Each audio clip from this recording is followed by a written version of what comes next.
on the web, and in your hands. This is MDiTV. Mary Ricker is a modern physician. She leaves the clinic in time to pick up her daughters, feed them dinner, and even spend some time with her husband in the evening.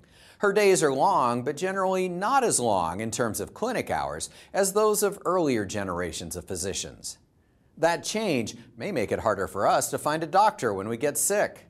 A new analysis published in the Journal of the American Medical Association finds that on average, doctors who had finished residency worked a bit more than 53 hours a week in the 1970s and 80s. That's about 8 to 10 hours a week more than the average for lawyers or engineers. But in the 1990s, things began to change. By the late 2000s, the average work week for a physician had dropped to about 50 hours. The decline has been more dramatic among younger physicians like Mary Ricker. She's seen her former medical school classmates each try to find the right balance between career and family or interests outside of medicine. I had one mentor tell me in residency that in order to make a family sort of functional, there has to be one person in the family, whether it is the husband or the wife or the grandmother or the nanny or somebody. There has to be one person that can kind of drop everything for the kids if something comes up, and you kind of have to figure out who that person's going to be. It's not necessarily going to be the same person every day, but you have to, if the kid's sick, like yesterday, fever to 102 and projectile vomiting, someone's got to drop everything and get down there and pick up the kid. That's a work-life balance familiar to every parent, but until recently, physicians typically had a spouse, usually a wife, who concentrated full-time on the home and family so the doctor could focus on the clinic. Increasingly, families of physicians look like other families, with both parents working outside the home.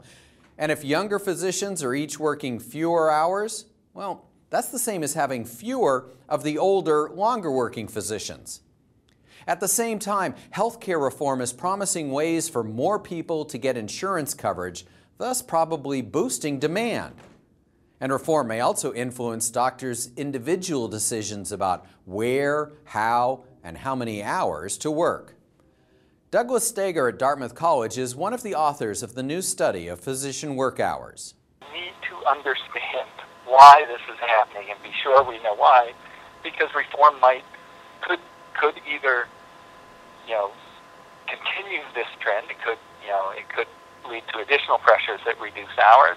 But if they're, depending on what the cause is behind this, possible that reform could reverse this trend. So we just need to, I think in the past we thought physicians' hours were fairly inelastic. They just kind of stayed there at 55 hours.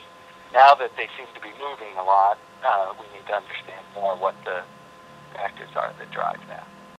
For doctors, being able to have a life outside the clinic is a good thing. For patients, Steger says there are pros and cons. The debate on whether, I think there are kind of two issues floating around. One is, it's unclear whether it's optimal for physicians to be working such long hours in the first place, whether that's optimal from the patient's point of view or the physician's, and given, current pressures with two worker couples towards having more, less hours at work, that you could imagine that this is just inevitable. So one issue is, is it just good from the physician's or patient's perspective? And then the second question is this, this decline gives us, less time that physicians are available to work. That's like a reduction in supply of physicians. Is that a good or a bad thing? How could a reduction in the supply of physicians be a good thing? Well, some healthcare analysts think that in some places the nation has too many of the wrong types of specialists who end up doing too many procedures. Variations in physician supply is one explanation for the fact that healthcare spending is far higher in some parts of the country than in others. Observers note that younger doctors are used to putting in fewer hours than their elders, in part because of work hour limits placed on medical residents a few years ago. The 80-hour workweek limit was imposed mainly because of concern about mistakes made by overworked physicians. While studies of errors by residents have produced mixed results, wouldn't you prefer to see a doctor who isn't exhausted? Meanwhile, Mary Ricker is on the front lines of changing generational and gender roles. society kind of expects you to be a mom first and a worker second, and society expects men to have their profession first and be a dad as well. And so I feel like I get kudos for like, oh my gosh, like I can't believe you're a full-time working mom. That's great that you do that job as well, not you're such a great mom. So I feel like that's my personal struggle, is that society is kind of expects all women to be like a great mom, and then any job stuff is sort of bonus. I think that working men want to be home with their kids too and want to participate in their lives just as much as working women do. And struggling to be in lots of places at once is hard for them too.